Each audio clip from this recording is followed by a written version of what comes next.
అన్న మీరు చెప్పండి దళితులకు సంబంధించిన మేధావి వర్గం అని చెప్పుకునే వాళ్ళు కూడా నిన్న ప్రొఫెసర్ కాశీం సార్ కావచ్చు, అట్లూరి లక్ష్మణ్ కావచ్చు, నిన్న మందుల సామాన్య ఇంటికాడ కూడా ప్రెస్ మీట్ పెట్టేసి అనేక విధాలుగా మాట్లాడిన నేపథ్యం కూడా చూసాము. దళిత జాతికి అన్యాయం జరుగుతూ ఉంది అనే విధంగా వ్యాఖ్యలు చేశారు.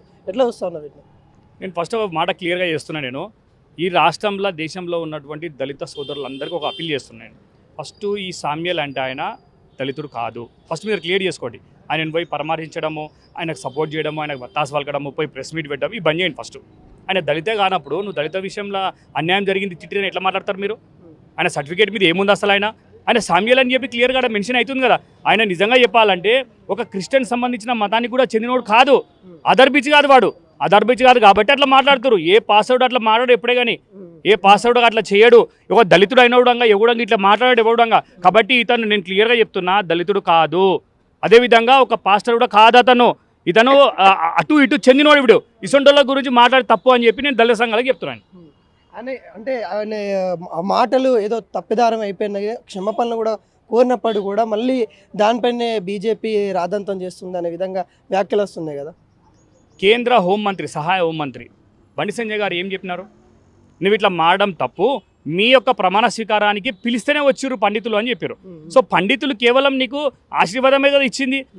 ఎవరైనా ఓయేసి మత మార్పిడి చేయొద్దని చెప్పి కానీ, లేకపోతే ఈ మతమే గొప్ప హిందువు, మీతో అంతా వేస్ట్, ఇట్లా మాట్లాడలే కదా. అది నీకు అర్థమైంది కదా. అది నీకు ఒకవేళ మా అధ్యక్షుడు చెప్పినట్టు నీకు నిజంగానే చదువు రాకుండొచ్చు, నువ్వేం చేసినావో మరి అట్లా అర్థం కానప్పుడు నువ్వు తెలిసినోడు కన్నా అడుగు. నువ్వే దాన్ని రాద్ధాంతం చేసి దాని గురించి నువ్వే మాట్లాడి ఏ సంబంధం లేని బండి సంజయ్ గారు నువ్వు ఇట్లా చెప్పడం తప్పు, క్షమాపణ చెప్పాలని నేను అంతే. దానికి నువ్వు బండి సంజయ్ని టార్గెట్ చేసి వారిని మాట్లాడడము, వాళ్ళ ఇంటిపై దాడి చేయడము, బీజేపీని టార్గెట్ చేయడము ఎంతవరకు సమంజసం? ఈరోజు భారతీయ జనతా పార్టీ ఇది ఒక ప్రజాస్వామ్యంలో ఈ రాష్ట్రానికి చెందిన రాష్ట్ర కార్యాలయం. ఇది రాష్ట్ర కార్యాలయం మీద నువ్వు ఎంఎస్ఎఫ్ మరియా స్టూడెంట్ విద్యార్థులు ఆయన సపోర్టింగ్ లేక రావడం అనేది నువ్వు పెంచుతున్నావా, మేము పెంచుతున్నావు ఆ విషయాన్ని? అది నువ్వు ఫస్ట్ ఆత్మపరిశీలన చేసుకోను. దళిత సంఘాలందరికీ చెప్తున్నాను నేను, కాశీమన్నకు వాళ్ళందరికీ కూడా చెప్తున్నాను నేను, వీడు అసలు దళితుడు కాదు. దళితుడు కానోనికి మీరు సపోర్ట్ చేయకండి. వాడు ఎస్సీ కోటలో ఎమ్మెల్యే అయింది కదా, అసలు దళితుడే కాడాడు. వాడికి పాస్టర్కి ఏమంటారు, చర్చిలో పెళ్ళి అయింది వాంది, వాని దగ్గర సర్టిఫికేట్ ఉన్న దాంట్లో ఏం రాసి ఉన్నాడు చూడండి ఒకసారి. వాడు బాప్టిజం తీసుకుని ఉన్నాడు, మీరు ఎట్లా సపోర్ట్ చేస్తారు వానికి? అంటే ఏమన్నమాట ఇది? అంటే రాజ్యాంగం, అంబేద్కర్ రాసిన రాజ్యాంగాన్ని మీరు అవమానిస్తురా? రాజ్యాంగంలో పొందుపరిచింది క్లియర్గా, ఒక హిందువే ఎస్సీ అవుతాడు, ఒక క్రిస్టియన్ ఎప్పుడు ఎస్సీ కాడు, దానికి చెందదు అది. సో మీరు ఎవరికి సపోర్ట్ చేస్తున్నారు? అంబేద్కర్ అవమానపరుస్తురా మీరు? ప్రతి అంశాన్ని బీజేపీ మతతత్వంని రాజకీయం చేయడానికే చూస్తూ ఉంది. దాంట్లో భాగంగానే దీన్ని ఇంతగానం చేస్తూ ఉన్నారు అనే విధంగా అంటూ ఉన్నారు కదా. బీజేపీ ఎప్పుడూ మతతత్వం చేయదు, గుర్తుపెట్టుకోండి. ఇలా ఎవరైతే మాట్లాడుతున్నారో వాళ్ళకి చెప్తున్నా నేను, మతతత్వం చేసే వాళ్ళు ఎవరు?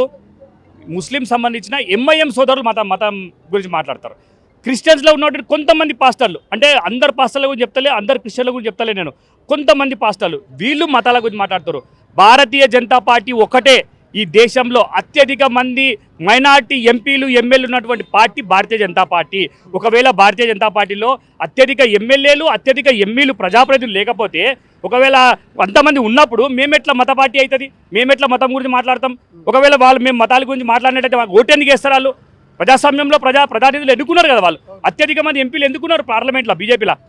మేము ఏ రోజు కూడా మేము ఎవరితో మాట్లాడలే. ఈ దేశంలో ఉన్నటువంటి ప్రతి క్రిస్టియన్, ప్రతి ముస్లిం, ప్రతి ఒక్కరు ఈ దేశం యొక్క రాజ్యాంగాన్ని కట్టుబడి ఉండునని చెప్తున్నాం. మేము ఈ దేశ యొక్క సంస్కృతిని గౌరవించుడని చెప్తున్నాం. మేము ఇక్కడ ఉండేసి నేను పోప్ గురించి మాట్లాడతా, పోప్ నాకు ఇష్టము, ఈ దేశం నాకు ఇష్టం లేదని, ఇక్కడుండి నేను పాకిస్తాన్ గురించి మాట్లాడతా, పాకిస్తాన్లో నాకు ఇష్టం అని మాట్లాడితే మేము వాళ్ళు వద్దని చెప్తున్నాం అంతే. ఇది తప్ప దేశభక్తి మాట్లాడుతున్నాం మేము అంతే. 101% ఈ యొక్క కాంగ్రెస్ ప్రభుత్వం ఏదైతుందో ఇది కాంగ్రెస్ ప్రభుత్వం ముస్లిం ప్రభుత్వం, ముస్లిం కాంగ్రెస్ ప్రభుత్వం, కాంగ్రెస్ ప్రభుత్వం క్రిస్టియన్ ప్రభుత్వం, క్రిస్టియన్ ప్రభుత్వం కాంగ్రెస్ ప్రభుత్వం. ఇది సాక్షాత్తు మీ యొక్క ముఖ్యమంత్రి చెప్తున్నాడు ఈ విషయాన్ని, మేము చెప్తలేము ఎవరు. మరి ఇప్పుడు మీరు మైనార్టీలో అని చెప్పేసి మరి మైనార్టీలను మీరు గౌరవిస్తుర్రో, లేకపోతే మైనార్టీ ఓట్ బ్యాంక్ కావాలని చెప్పి కాంగ్రెస్ పార్టీ మైనార్టీ పార్టీ అంటారో మాకు తెలియదు. కానీ ఇలాంటి పనికి మళ్ళీ మాట్లాడుతున్నాం వీళ్ళ మీద ఇమ్మీడియట్లీ మీరు చర్య తీసుకోవాలి.